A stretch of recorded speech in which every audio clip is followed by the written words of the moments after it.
Ces jeunes Israéliens qui se préparent en temps réel à faire la guerre ont tous 20 ans. Ils appartiennent aux forces spéciales. Aucun d'entre eux n'est un professionnel, tous font leur service militaire. Ils viennent de recevoir leur mission, prendre d'assaut une villa israélienne où s'est retranché un Palestinien avec 2 otages. Igal, 20 ans, d'origine suisse. Encore 1 an avant de reprendre ses études de droit à Jérusalem, si la peur, ce fils d'avocat, ne le montre pas, il affiche une 60aine d'opérations à son actif. Quand tu fais ça presque toutes les nuits, et puis tu fais à peu près la même chose, alors tu t'habitues. Dernière consigne du major Nimrod, chef des commandos. Notre force sera de ne pas être vue, de ne pas éveiller la suspicion. Concentrez-vous sur votre cible. N'oubliez pas les détails comme le camouflage. Et bonne chance. Igal, qui fait son boulot sans forcément l'aimer, a un rôle précis dans le groupe. C'est l'homme de tête et par conséquent, il prend ses précautions. Fusil verso, et puis j'ai 600 balles. Combien de balles? À peu près 600. Des grenades, de l'eau. 1h du matin. Départ du commando, mise en application du dernier briefing secret, neutraliser le preneur d'otages. Igal est parmi ces hommes. L'armée israélienne filme toutes ses opérations, surtout les plus délicates comme celle-ci, où l'affrontement est inévitable et où il y aura bien sûr des victimes. Un Palestinien s'est retranché dans une villa israélienne après avoir tué ses 2 occupants. Il y aura donc un combat dont l'issue apparaît inéluctable pour le preneur d'otages. La maison est encerclée. Chaque homme du commando reçoit ses ordres, son emplacement et ses axes de tir. Il faut éviter les bavures et s'assurer aussi, si possible, qu'il n'y a pas d'autres otages par rapport au premier renseignement.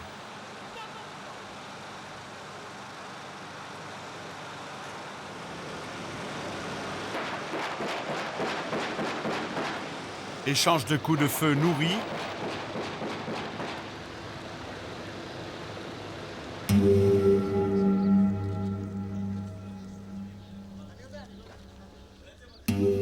Le lendemain, dans la maison dévastée,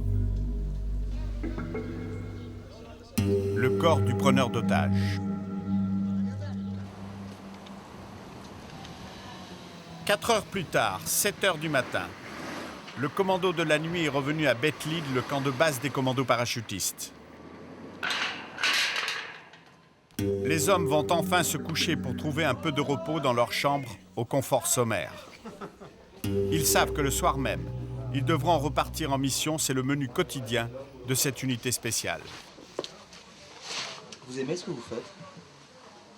Non, mais c'est ce qu'il faut faire. Personne aime se battre.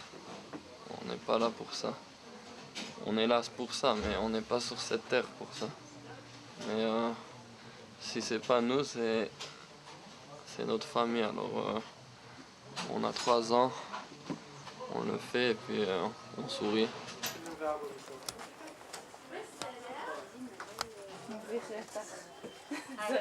Bureau de la générale Ruth Yaron. Avant d'être nommée porte-parole de l'armée israélienne, cette femme, patronne des écoles de guerre, était au cœur des négociations de paix à Camp David aux États-Unis. Nous avons tous nos jeunes gens de 18 ans qui sont obligés d'arriver et de faire leur service à l'âge de 18 ans, les garçons pour 3 ans et les filles pour 2 ans. Ces jeunes-là savent exactement ce qu'ils font. Et ils sont convaincus que ce qu'ils font, leur tâche, en effet, est de défendre pas seulement leur pays, mais de défendre leur maison et de défendre leur famille. Et c'est pour ça que je crois que la plupart des jeunes soldats, bien que certains ont des problèmes et on s'en occupe, mais la plupart, vous trouvez vraiment une sorte de force, une force morale, pas seulement physique, mais une force morale qui les aide à accomplir leurs tâches. 14 heures. Les commandos se réveillent. Igal est devenu un véritable oiseau de nuit. Les opérations, il est vrai, n'ont lieu jamais le jour.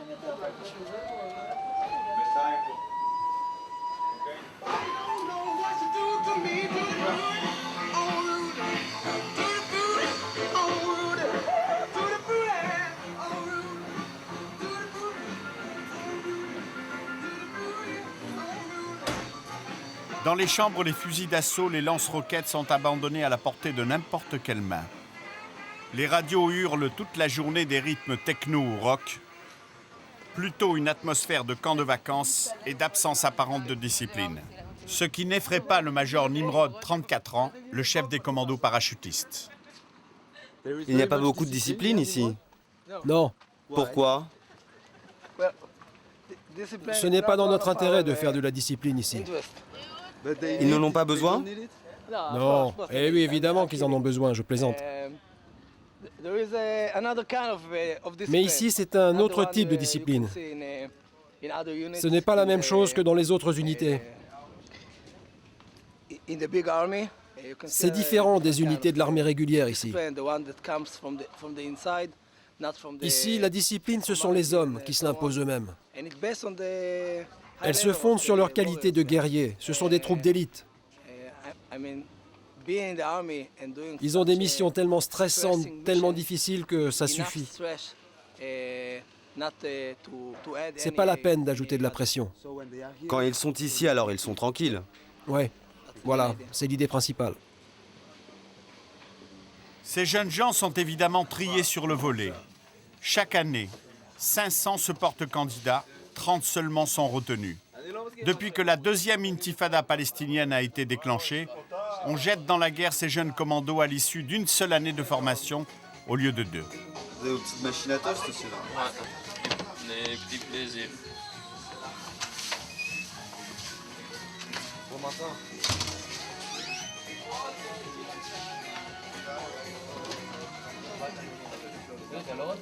Dans la chambre d'Igal, on se prépare pour la mission de la prochaine nuit. Chacun a son arme, sa spécialité complémentaire de son plus proche voisin lors d'une opération. Regarde. Ah bah t'arrières quoi? T'arrières quoi? Moi, je sors avec cette arme ce soir. Ça s'appelle le Negev. Il a plus de force que le M16, c'est un M16. Mais il est plus lourd et puis il est moins précis. Ouais.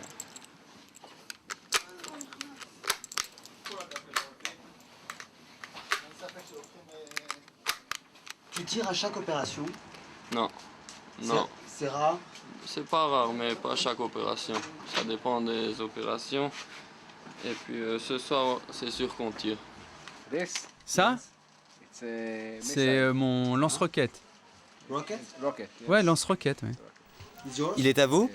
Oui, pour l'instant. Oui, pour cette opération. S'ils nous tirent dessus, ben, faudra le tuer. Et ça, Ça t'est déjà arrivé? Ça vous est déjà arrivé? ouais, ça arrive. Il y a un mois, ça arrivait, et puis ça arrive tous les. Ça veut dire c'est pas ce qu'on veut.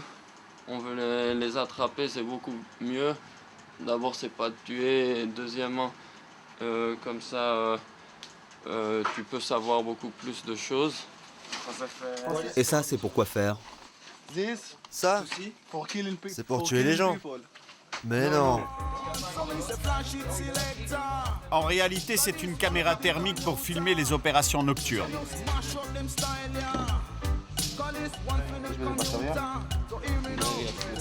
Dans cette unité spéciale, on s'autogère, on choisit ses armes, ses grenades dans un apparent désordre.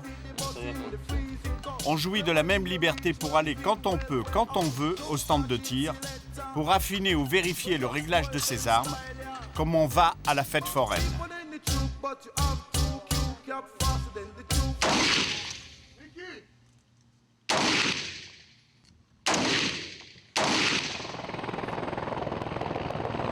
Alors que les futurs recrues des unités spéciales commencent leur entraînement héliporté, les compagnons d'Igal font déjà figure de baroudeurs chevronnés. Les Bleus qui se démènent dans le désert à 2 pas des anciens ont 18 ans. Les commandos confirmés n'en ont que 2 de plus. Le plus étonnant est la manière dont les opérations sont mises au point. Les supérieurs fixent l'objectif, les membres du commando proposent un mode d'action et ce sont souvent leurs plans qui sont acceptés malgré leur jeune expérience. Ni surhomme ni héros, Igal qui marche à l'avant-garde a une lourde responsabilité. Je sais que tu as toute l'unité derrière et puis il faut pas... D'habitude tu n'as pas peur, mais si tu as peur, il ne faut pas le montrer. Sinon, ça fait peur aux autres. C'est très psychologique, les combats. Là, dans votre expérience, comment vous voyez que l'adversaire, vous l'avez touché? Il tombe, il crie. Il a mal d'habitude. Et là, tu sais que tu l'as touché. 17h, réunion secrète, le commando se réunit. Ils ne nous diront rien sur la mission du soir. Igal, tu peux pas participer à la réunion? Non. C'est secret? Ouais, assez. C'est pas possible. Non, c'est pas possible. Nous savons pourtant qu'il s'agit de débusquer des francs-tireurs palestiniens qui arrosent de leurs balles les convois israéliens.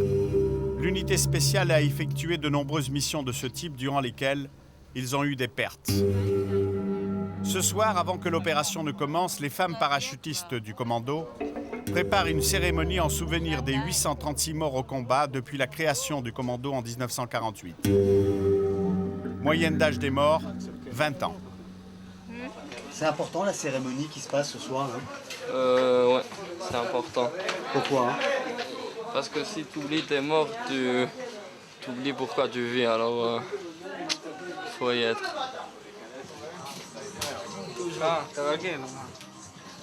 Voilà. Mais vous êtes en retard? Ouais, comme d'habitude.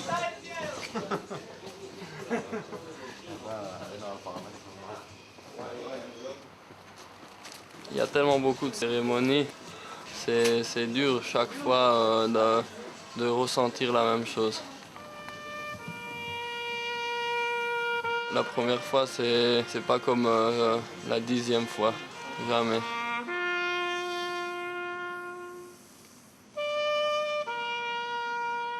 La mère du dernier tué du commando un mois auparavant, elle porte en médaillon la photo de son fils.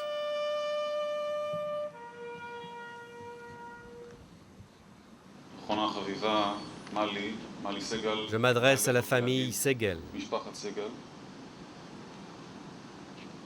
Non seulement tu as perdu ton fils, mais aussi ton mari il y a 1 an. L'un et l'autre ont décidé d'aller jusqu'au sacrifice ultime, celui de leur vie. Ils ont pris des risques consciemment ou inconsciemment.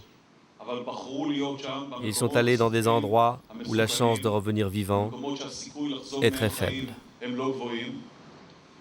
Il a reçu une balle dans la tête et puis la bombe, elle s'est explosée sur lui. Lui, il était promu.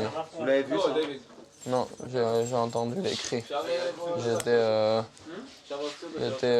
juste derrière. C'était comme dans une guerre. Il y a des balles partout et puis des fois, t'as pas de chance. C'est la guerre. Si les Palestiniens se réclament de la guerre sainte, les hommes des unités spéciales portent souvent la kippa, symbole de leur identité juive. Et ils agissent au nom de leur foi. Pour moi, d'être religieux, ça m'aide beaucoup. Comme ça, je reste homme. Des fois, c'est très facile de commencer à penser comme un tueur. Comme tu tues pas tout le temps, mais tu es tout le temps en train d'aller avec des armes, d'arrêter des terroristes. Alors c'est très facile d'avoir plaisir de ça. Et puis la religion, te rappelle que c'est pas un plaisir, tu dois le faire, mais t'as pas le droit d'avoir de plaisir. Et quand tu commences à avoir du plaisir, ça veut dire qu'il y a quelque chose qui ne marche pas bien. 23 h, départ pour la nouvelle mission de nuit, direction Naplouse, l'une des plus grandes villes sous autorité palestinienne. C'est en bus qu'ils vont au combat, comme une équipe de football. Ici, il n'est pas blindé. Mais d'habitude, on a des autobus blindés. C'est contre des pierres, mais pas contre les tirs. C'est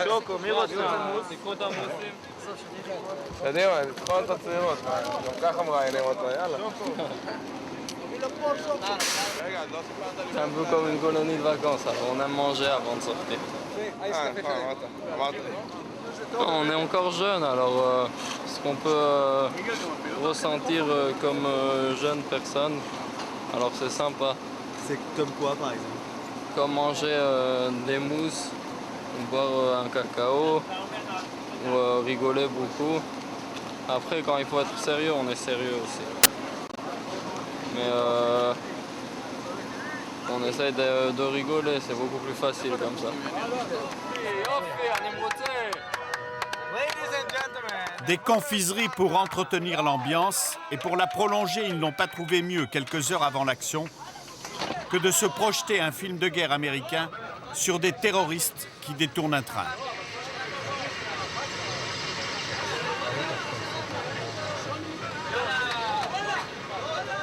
Ça, c'est un film. Nous, on est dans la réalité. Il n'y a aucun... Là, je peux sourire quand je fais la guerre. Il n'y a rien qui nous fait sourire. C'est ce qu'on doit faire. 1 h du matin. Début de l'opération, changement de décor et de mode de transport.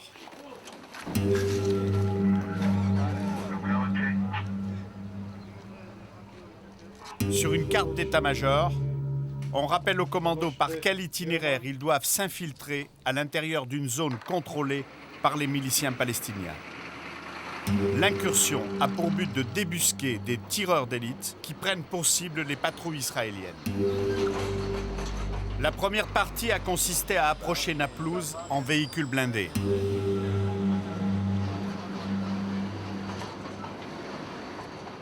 À partir de là, Igal et ses camarades sont en territoire ennemi. Nous les accompagnons soumis aux mêmes précautions. Naplouse est considéré par les Israéliens comme l'un des berceaux du terrorisme. Tout feu éteint, le camion dépose le commando en pleine Casbah. Dès la descente du camion, la deuxième partie de l'opération commence. Les commandos sont à découvert. Ils peuvent se faire tirer dessus à tout instant.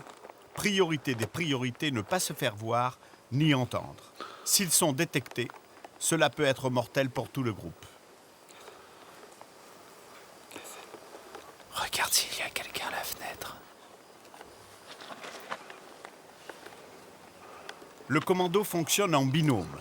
Le premier ouvre le chemin et sécurise la marche.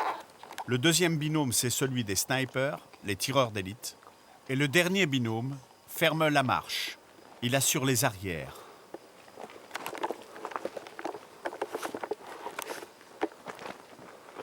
La progression est très lente.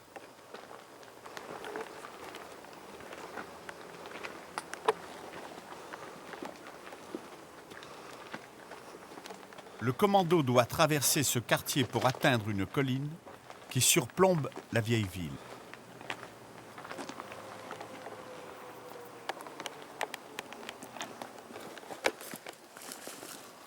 Le groupe est en place. Les tireurs d'élite sont prêts.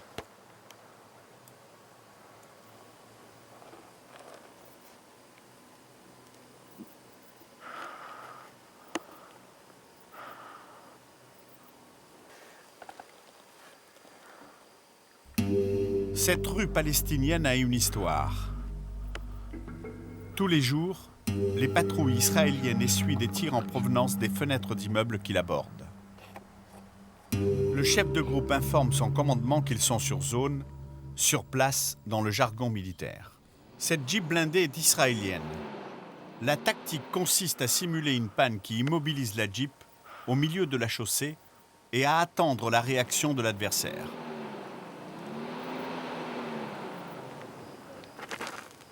De leur position sur la crête de la colline, les commandos israéliens vont alors repérer l'origine des tirs et répliqueront pour abattre les tireurs palestiniens.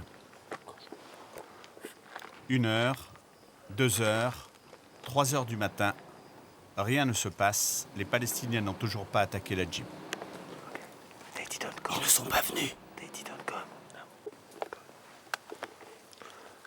Les Palestiniens ne sont pas tombés dans le piège.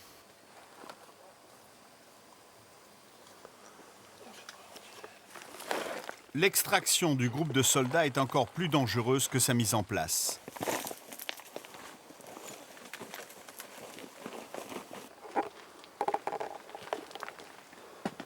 C'est à leur tour de ne pas tomber dans une embuscade. Ils doivent à nouveau traverser tout le quartier arabe afin de regagner le véhicule blindé qui les ramènera à leur point de départ.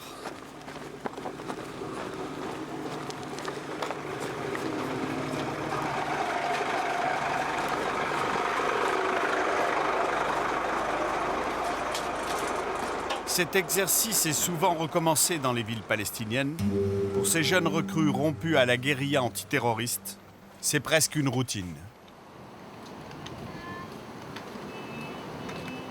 Au lendemain des opérations, comme c'est souvent le cas, les hommes et les femmes des unités combattantes rentrent chez eux avec leurs armes. Comme tous les autres, y compris les réservistes, Igal ne se sépare jamais de son fusil d'assaut ni de son pistolet. Je vois que j'ai pas de balles. Tu portes toujours la kippa? Ouais. À l'armée, je les perds d'habitude. Alors j'essaie de les mettre moins, mais à la maison, je porte toujours la kippa.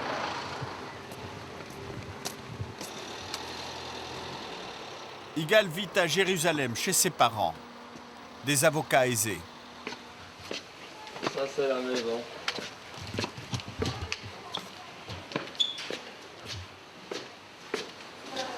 Ils sont tous à la synagogue. Comment vous allez faire là?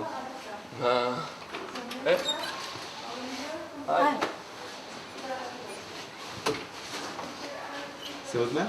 Non, c'est... elle nettoie.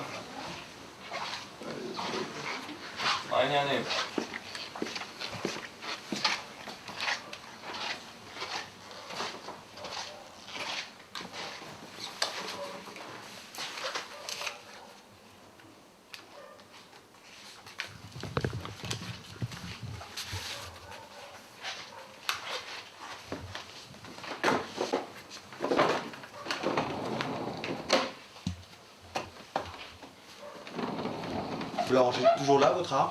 Ouais, il faut faire la séparation entre l'arme et puis les balles. Si quelqu'un ou un enfant le touche, comme ça il peut rien arriver. Il y a des enfants chez vous? Il y a des cousins. Là, vous êtes plus au commando là? Non, maintenant je suis un enfant comme tout le monde. Il n'y a plus d'armée. Là, c'est relax. Jusqu'à présent, les femmes israéliennes étaient préservées des rigueurs cruelles des feux de la guerre. Elles ne participaient pas au combat. Leurs revendications acharnées et les besoins de la lutte antiterroriste ont changé les choses, comme ici sur ce bout de frontière avec la Jordanie, où cette unité mixte est combattante.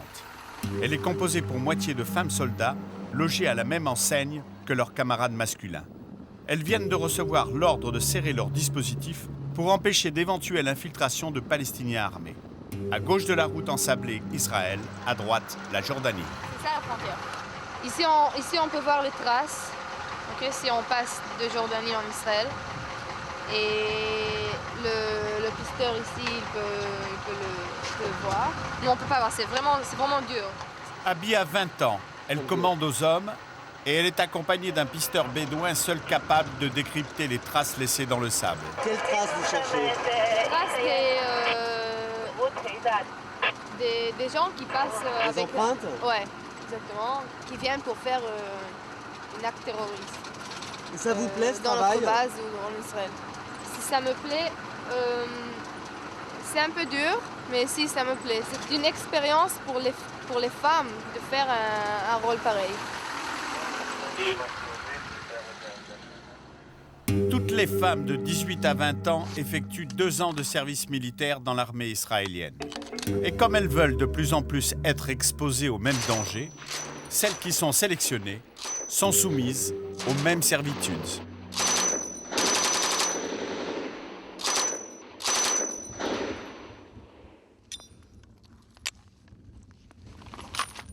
Mon arme préférée, c'est la petite. C'est plus facile. Pourquoi? Parce que celle-là, elle est trop lourde. Vous avez déjà tiré sur quelqu'un? Non. Et si vous aviez à le faire? Je le ferai, je pense.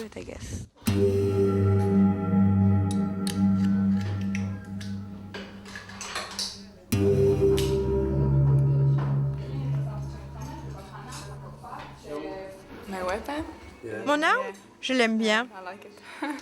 Pourquoi? Parce que tu apprends à l'aimer. C'est comme votre petite amie? Presque.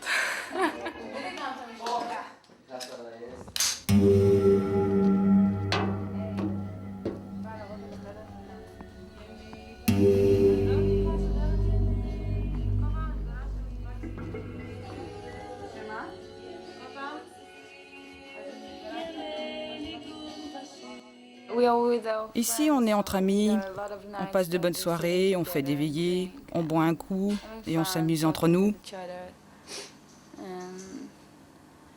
C'est sympa. Rachel aussi a décidé de risquer sa vie. Et comme les autres, elle a dû se soumettre à une sélection plutôt rustique. Ne fait pas partie d'une unité combattante qui veut, surtout quand on est une femme. C'est un honneur de faire partie de Tsahal. Pourquoi un honneur? Parce qu'en fait, c'est mon pays, je le protège. Il y a beaucoup de familles, d'enfants, de personnes âgées à protéger. Et je suis fière de veiller sur eux. Cela fait des semaines qu'il n'y a pas eu d'attentat en Israël. À Naplouse, ville d'affaires palestinienne en partie détruite, les Israéliens ont alors décidé de lever le couvre-feu jusqu'au soir, 18h. Aujourd'hui, les écoles vont rouvrir leurs portes et les gamins palestiniens, dès la sortie des classes, vont s'exercer à leur devoir favori, le lancer de pierres sur les blindés israéliens. À chaque char, son cortège d'enfants. Ce bulldozer militaire a son ange gardien. Cette Jeep, tout aussi blindée que le Bull, et à l'intérieur de laquelle il y a des soldats chargés de le protéger. Les 2 véhicules israéliens traversent le centre-ville suivis par une bande d'enfants et d'adolescents.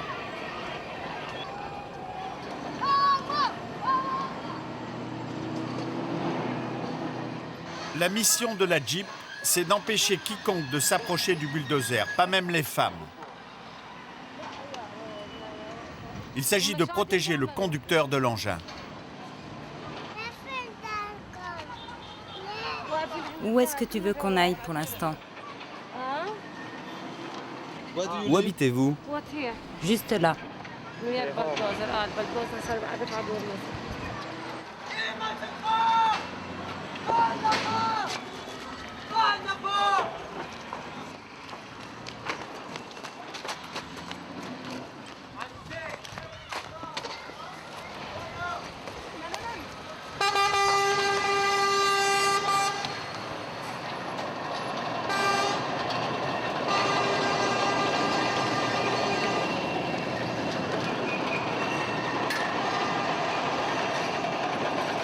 Le bulldozer blindé a l'ordre de raser les arbres de cette avenue afin de dégager des axes visuels, pour permettre une meilleure observation ou pour éviter qu'un tireur ne s'embusque. Finalement, après un grand détour, la femme et son enfant dans les bras traversent l'avenue, au moment où le bulldozer attaque l'arbre.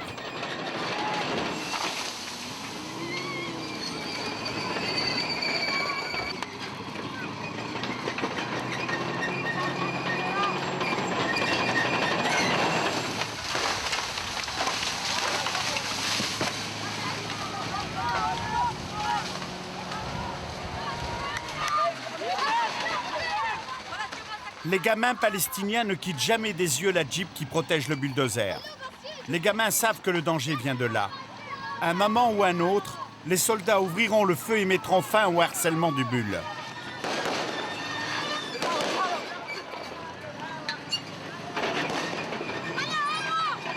Et en effet, de la Jeep partent des tirs d'intimidation et de dispersion.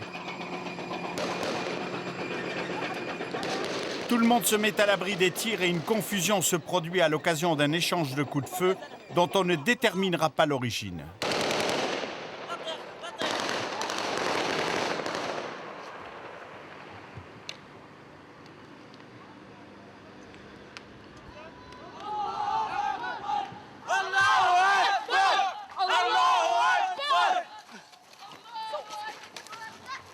Quelques jours après ces scènes que l'on vient de vivre à Naplouse, et alors que depuis près de 45 jours il n'y avait pas eu d'attentat, 2 extrémistes palestiniens parviennent à franchir tous les contrôles avec leurs voitures bourrées d'explosifs. « 14 Israéliens vont mourir ce soir-là, simples passagers d'un bus contre lequel les 2 terroristes palestiniens jetteront leurs bombes roulantes.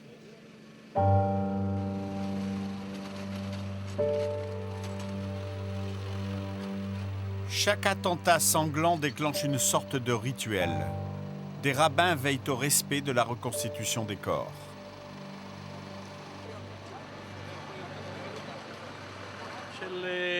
Il est dit dans la religion juive que chaque partie d'un corps juif qui a été tué doit être enterrée, et c'est ce que nous faisons. Nous sommes obligés de le faire selon les règles de notre religion. Les petites parties, on les met dans des sacs que l'on enterre. Les parties du corps reconnaissables sont envoyées à l'Institut médico-légal. La politique de la terreur ayant repris ses droits, elle va dans les heures qui suivent relancer la riposte israélienne. Toute l'armée se met en branle, à commencer par les unités spéciales dont celle d'Igal, qui à l'image de tous ses camarades trouve dans cet attentat une raison à son combat. Chaque fois qu'il y a un attentat, tu comprends ce que tu fais. Pourquoi? Parce que nous, ce soir, on va arrêter un terroriste. Un terroriste qui peut faire la même chose demain, le même attentat. Ça te rappelle, ouais, peut-être plus de motivation. Ça te rappelle pourquoi tu es là, pourquoi c'est juste ce que tu fais. Il s'agit maintenant de renforcer le système de bouclage autour des territoires palestiniens, le rendre encore plus hermétique, ce qui n'est pas une mince affaire comme on va le voir.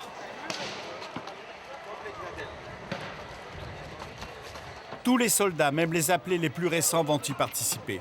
Beaucoup de ces jeunes gens viennent de France, eux aussi ont à peine 20 ans comme Gabriel. Gabriel a interrompu ses études à la faculté de Tolbiac il y a moins d'1 an pour faire son service militaire en Israël. Votre unité, elle s'appelle comment? Dourifat. Ça veut dire quoi? Un oiseau, c'est le nom d'un oiseau. Le slogan, c'est Dourifat, une famille combattante. D'accord, alors c'est vraiment une famille. Alors ça, c'est Erez, lui c'est le comique, lui c'est Réobet, la brute, le costaud. Lui c'est Evgeny, c'est le viseur le sniper. Alors lui c'est Nick, le lanceur, il a un lance-grenade. Vous aviez des copains comme ça en France? Disons ils n'avaient pas d'armes, mes copains en France. Pardon? Mes copains en France ils n'avaient pas d'armes. Mais on était là pour rigoler, et là aussi on rigole beaucoup.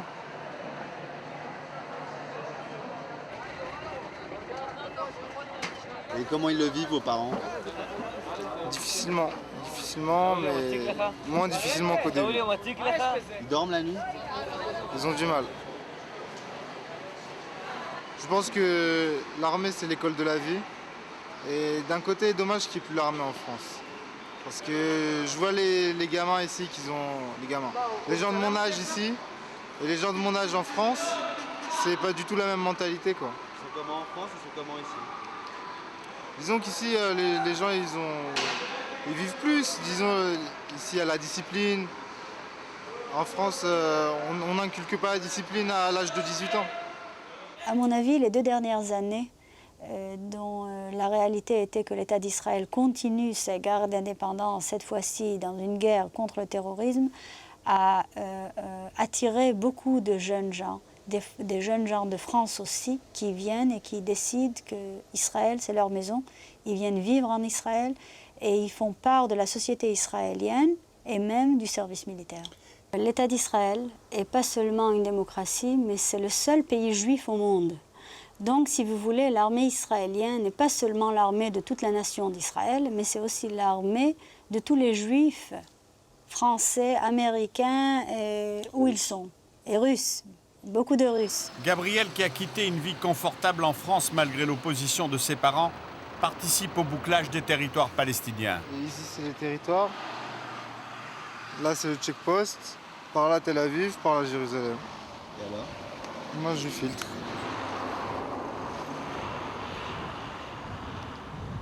Nous, les dangers principaux, c'est disons, il y a réellement un terroriste et que je m'approche de la voiture. Le type, il peut toujours me sortir un revolver et me tirer dessus, quoi. C'est ça le principal danger. Ou bien il y en a un autre, c'est la tentation. Il est assis dans la voiture et il peut appuyer sur le bouton à tout moment.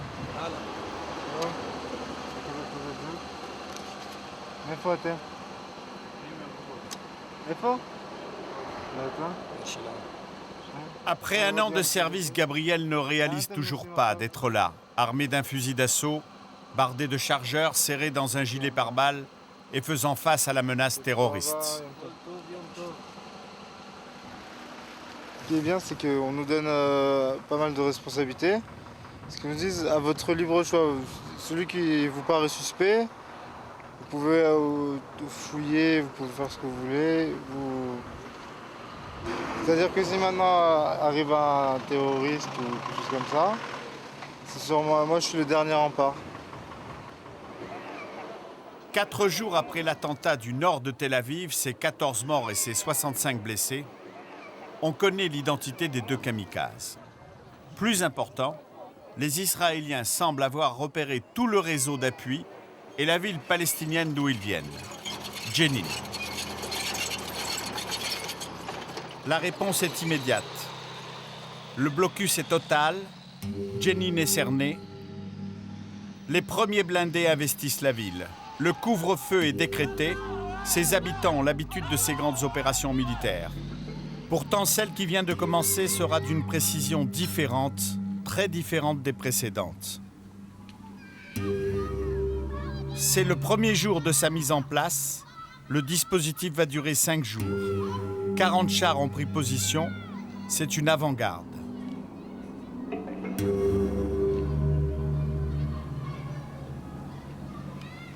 Adultes et enfants sont d'une assez grande décontraction. Leur attitude le montre. Mais en même temps, ils n'ignorent pas ce qui les attend pendant quelques jours. Ils savent très bien que les militaires israéliens possèdent des informations, ou en tout cas viennent en chercher. Hey, filme, c'était son bandeau. Le bandeau d'un kamikaze. La traque des Palestiniens qui organisent depuis plusieurs semaines les attentats est placée sous le commandement du chef des Golani, une division de commando. Leur chef, le colonel Chico, tient à son anonymat. L'opération que nous allons suivre par moment porte un nom de code, avant-garde. Elle réservera quelques surprises que vous allez voir. Une fouille gigantesque va être déclenchée. Chaque maison sera passée au peigne fin. Chaque homme sera identifié. 20 d'entre eux sont recherchés. Ils appartiennent aux organisations palestiniennes les plus extrémistes, le Hamas et le djihad islamique. Les services secrets nous confirment que le terroriste vient bien de Jenin. Les recherches et les arrestations viennent de commencer dans ces cellules terroristes. Nous sommes dans une Jeep de l'armée et nous y passons toute la nuit sans en sortir. Au petit matin, surprise, on nous dépose au pied d'une maison. C'est celle de la famille de l'un des kamikazes qui a jeté sa voiture piégée sur le bus dans la banlieue de Tel Aviv. Visiblement, la maison a été investie depuis quelques heures. Des soldats y dorment, exténués. Seuls quelques camarades veillent sur le sommeil des commandos.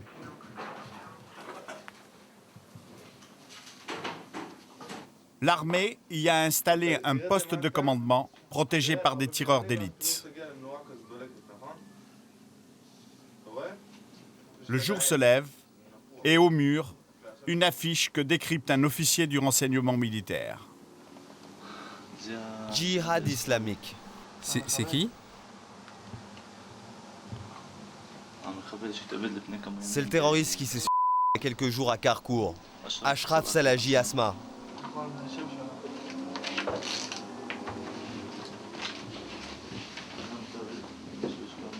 C'est la photo du terroriste de Karkour.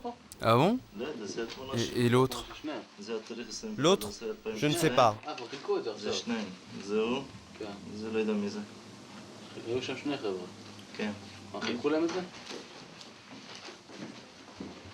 Les commandos de la division Golani vont vivre leur première surprise. Le frère du kamikaze et sa famille viennent dans le salon. Ils sont autorisés à prendre quelques affaires.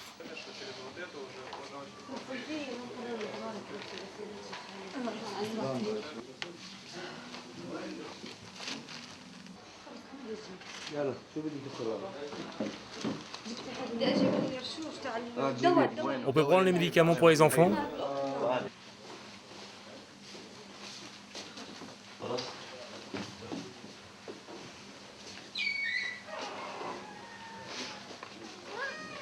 Pour l'instant, ils vont être enfermés dans la cave pour y être interrogés. Nous ne pouvons pas les filmer.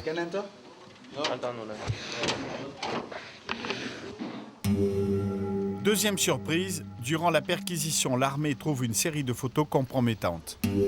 Sur l'une de ces photos, 4 hommes armés, dont le frère du kamikaze, celui que l'on vient de voir.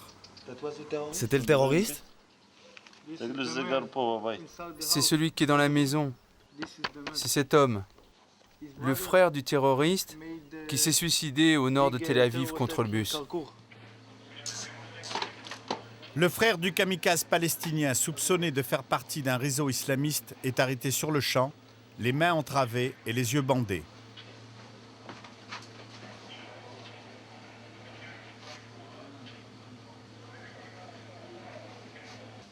Son cousin, considéré comme un complice, subit le même sort.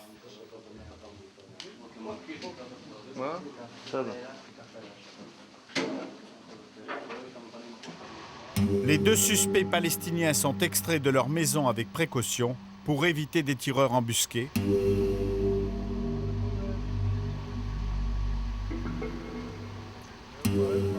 Ils sont embarqués dans une Jeep blindée.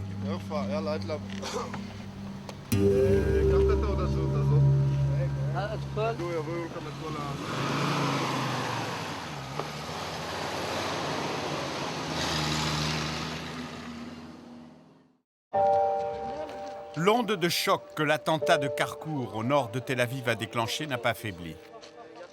On craint qu'un kamikaze ne réussisse à nouveau à percer le rideau de contrôle. Dès lors, l'alerte cette nuit-là autour de la capitale israélienne est au maximum. Tout le monde sait qu'aux grandes artères routières qui conduisent aux grandes villes sont reliées des dizaines de petites routes qui affluent comme des vaisseaux sanguins. C'est par ces chemins secondaires que s'infiltrent les voitures des attentats suicides. Juste à droite, il y a des villages arabes et à gauche des villages israéliens. Tu vois, pour qu'il n'y ait pas de la bagarre d'arabes israéliens, on est nous là. C'est notre travail à faire d'armée israélienne. D'accord? Alors, est-ce qu'ils se tirent dessus de temps en temps les uns les autres? Non. Si tu vois, des fois c'est des Arabes, mais les Israéliens ils sont calmes. Pas de... Pour les Israéliens, il y a l'armée, quoi. Pour l'Arabe, il n'y a rien du tout. Alors, Moshe, un lieutenant dont les parents sont d'origine française, est chargé d'empêcher ces infiltrations et d'intercepter tous les véhicules qui contournent les postes de contrôle placés aux entrées et aux sorties de toutes les grandes et petites villes israéliennes. C'est quoi ces phares là? C'est une voiture de Palestiniens qui ne veulent pas passer par la barrière. Pas savoir pourquoi. Et pour arriver à sa maison, il doit trouver des petits chemins là. Les petits chemins. La hantise des soldats qui se considèrent comme le rempart des foules israéliennes menacées par les attentats. Alors pour tenter d'améliorer leur efficacité et d'intercepter les infiltrations, ils ne cessent de monter des contrôles inopinés dont le but est de prendre par surprise les conducteurs. Moshe, tu marches en second. Moi, je passe en premier. Mayom, toi, tu fermeras la marche. Soyez prêts à tirer. On y va. On va entrer dedans.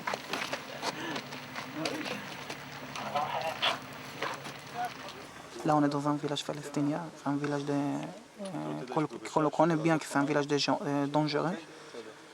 Il y avait plein de terroristes qui sont sortis de ce village-là, c'est pour ça qu'on fait notre travail ici. Tout le monde va être fouillé, tous les véhicules. On les traite avec respect. S'ils ne sont pas fichés, on les laisse repartir en leur disant « va en paix ».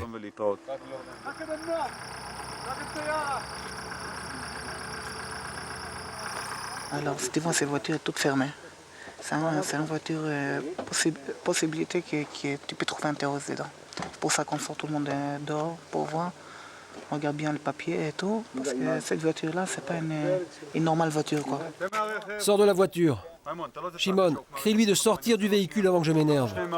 Il y a d'autres personnes avec eux derrière. Sortez du véhicule, mettez-vous là-bas.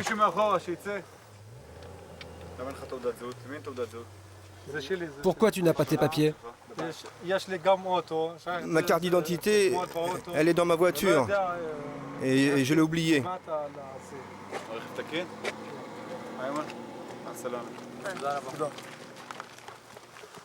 C'est normal? Tout ou presque se touche en Israël. Israël, c'est à peine un peu plus de 2 fois la Corse. C'est dire la proximité, parfois même l'interpénétration des villes et villages israéliens et palestiniens. Et lorsqu'il s'agit d'aller protéger en plus une colonie juive, une implantation de colons au cœur d'un territoire palestinien, comme ici à Gaza, derrière cette barrière, la mission relève du casse-tête chinois. Gaza est là.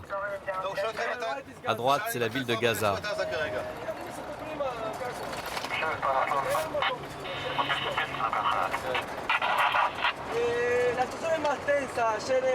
La situation est tendue. Hier, il y a eu un petit bombardement juste à côté d'ici. Avec quelle arme? Au mortier.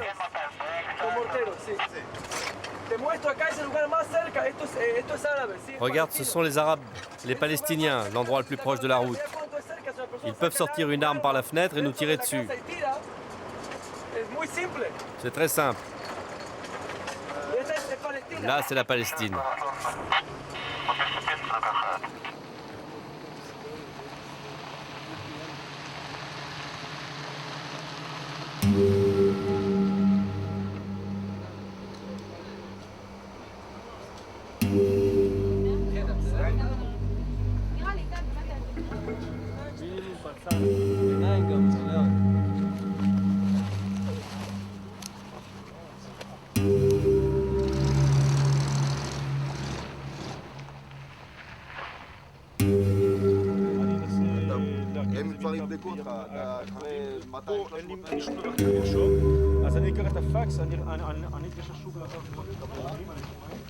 Il y a eu un petit problème sur la route. Je crois qu'il y a eu des tirs des terroristes sur une patrouille de l'armée. Et donc il s'avère que la route est fermée pour l'instant. Je suis d'origine française, j'ai grandi dans la région toulousaine et j'habite maintenant en Netzarim. Très content d'y habiter. On a des petits problèmes avec nos voisins. Et bon, on espère que ça va se régler d'une manière ou d'une autre. «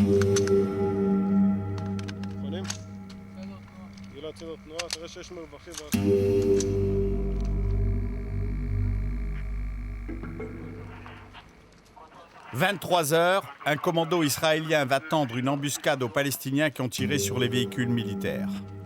Une caméra infrarouge de surveillance filme en permanence tout le périmètre. Une dune de sable sépare les Juifs des Palestiniens. Ces immeubles sont ceux des faubourgs de la ville de Gaza.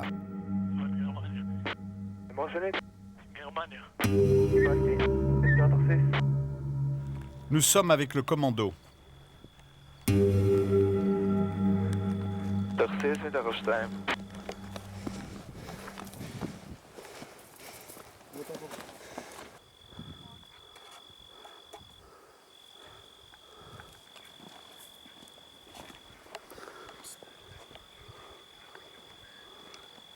קוד קוצים, יש את הפרוס כאן 360.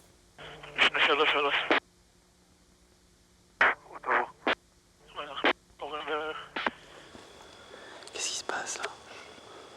On a entendu des bruits. Il va vérifier s'il n'y a pas des types qui nous regardent.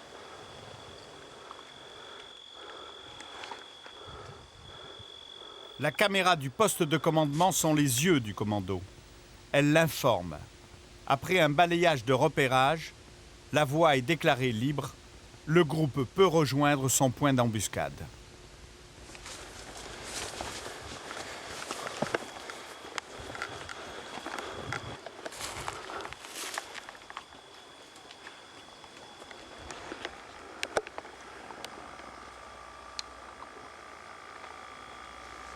On est à l'endroit de l'embuscade. On est en place. C'est là parce que c'est un endroit de passage d'hommes armés qui viennent de là-bas. Tu vois la dune de sable à côté de nous, la grande dune.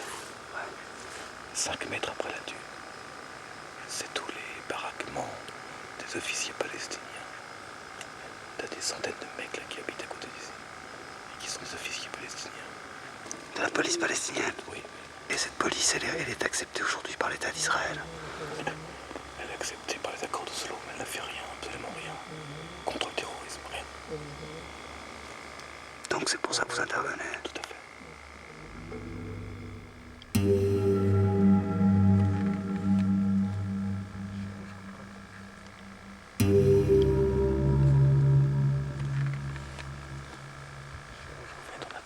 On va attendre d'ici quelques heures. En espérant de voir le gars passer. Et s'il passe, on le descend.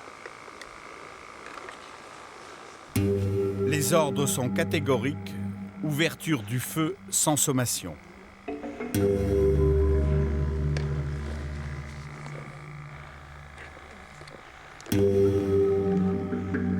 Quatre heures de patrouille, d'attente et d'embuscade.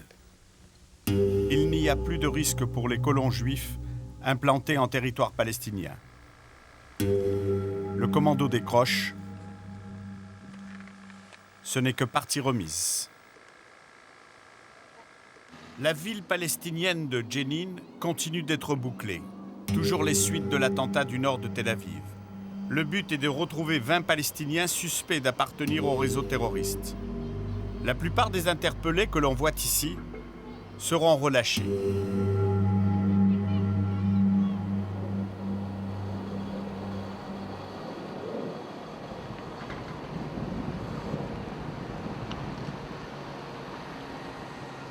Malgré le blocus et le couvre-feu, des pompiers palestiniens vont essayer de passer à travers les mailles du filet, non sans prendre de risques.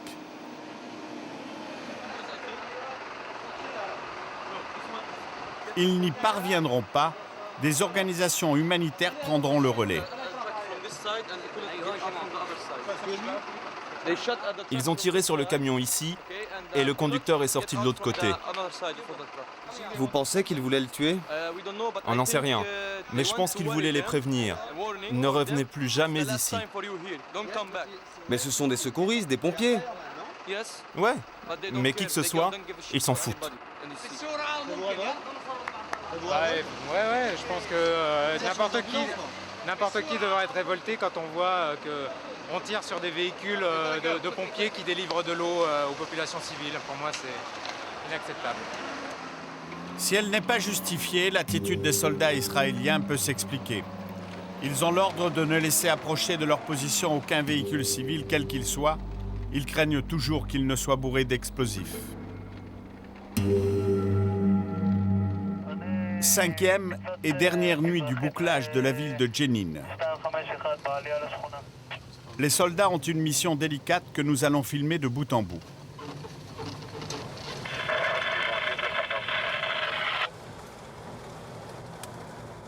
C'est l'ultime phase de l'opération déclenchée après les 14 morts de l'attentat du nord de Tel Aviv.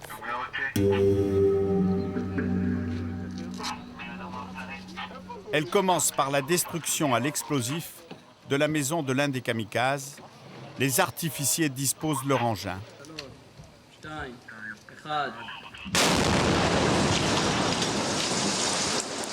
Et la maison est rasée.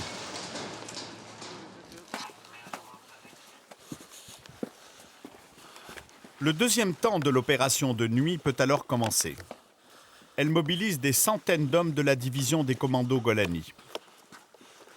L'un des officiers nous explique en quoi elle consiste. Notre principale mission, c'est de contrôler maison par maison, d'arrêter les personnes recherchées, trouver des munitions, des substances illégales, tout ce qu'on peut trouver en fait.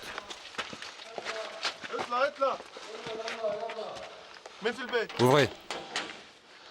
Ouvrez. Quelques-uns des commandos que l'on va suivre parlent ou comprennent l'arabe. Seuls les hommes palestiniens sont interpellés pour vérification d'identité et contrôle de leur emploi du temps.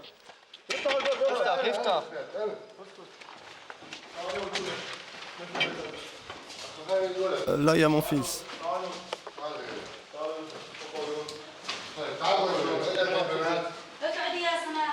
Nada, Sama, venez ici.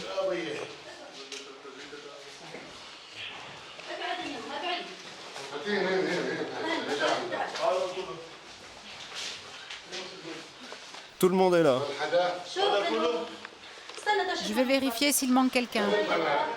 Bassam, Sama, Nada, c'est tout. Regardez, ce n'est pas correct. Ce ne sont que des petites filles. Calmez-vous, tout va bien.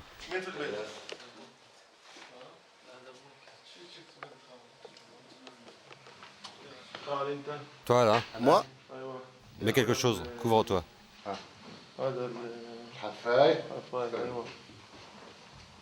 Allez, dépêche-toi.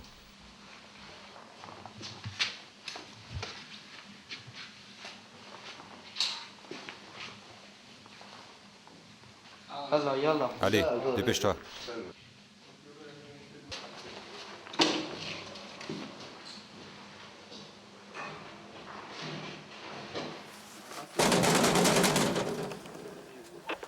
Ouvre.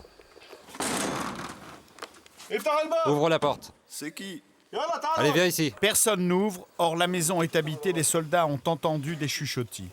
C'est un voisin palestinien qui finit par descendre pour éviter tout incident avec les Israéliens. Dis-lui d'ouvrir, sinon on va casser la porte.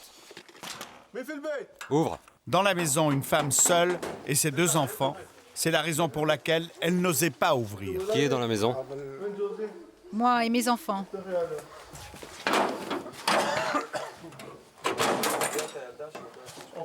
Reste là. Reste là, ne bouge pas.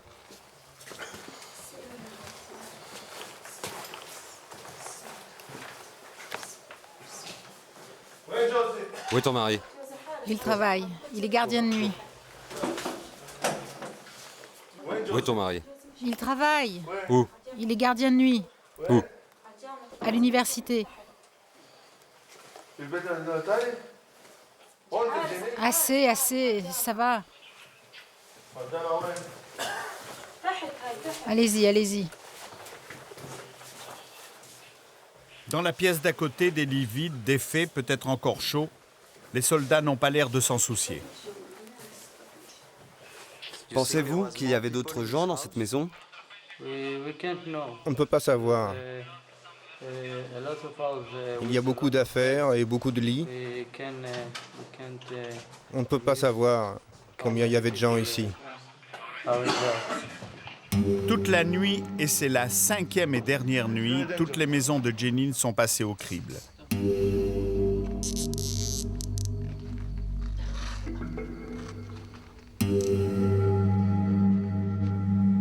Tous les hommes sont regroupés quartier par quartier. Ceux qui sont recherchés sont arrêtés et entravés.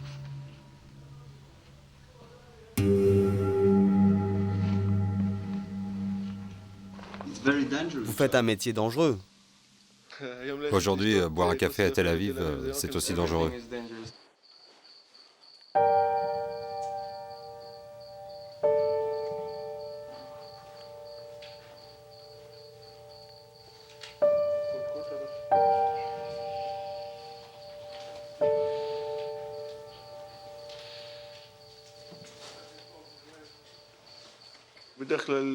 Quand il y a des enfants, pas d'agressivité.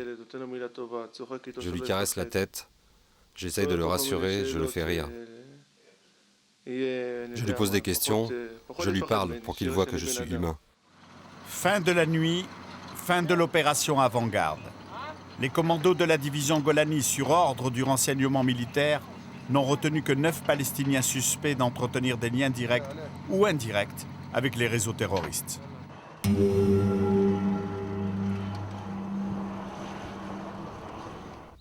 Les 9 suspects quittent les territoires palestiniens pour être conduits en Israël et y être interrogés.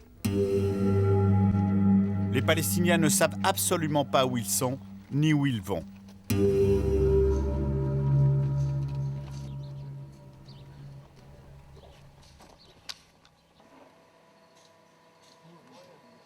Qu'en pense leur gardien d'un moment?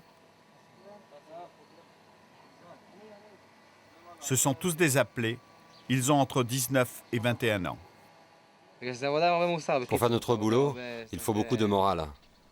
Tu vois ce que je veux dire? Vous aimez votre boulot? Pas trop, non. Moi, j'aime ça. Lui, il aime. Vous aimez ça? Ouais. Pourquoi? Bah, on lutte contre le terrorisme, et si ce n'est pas nous qui le faisons, beaucoup d'autres juifs seraient tués. C'est une vie normale pour des jeunes gens de 20 ans comme vous? C'est normal cette vie en Israël. Quand tu as 18, 19, 20 ans, t'es dans l'armée. C'est ça la vie en Israël. C'est la réalité. Ils connaissent parfaitement leur boulot. C'est dans leur sang, dans leur cerveau.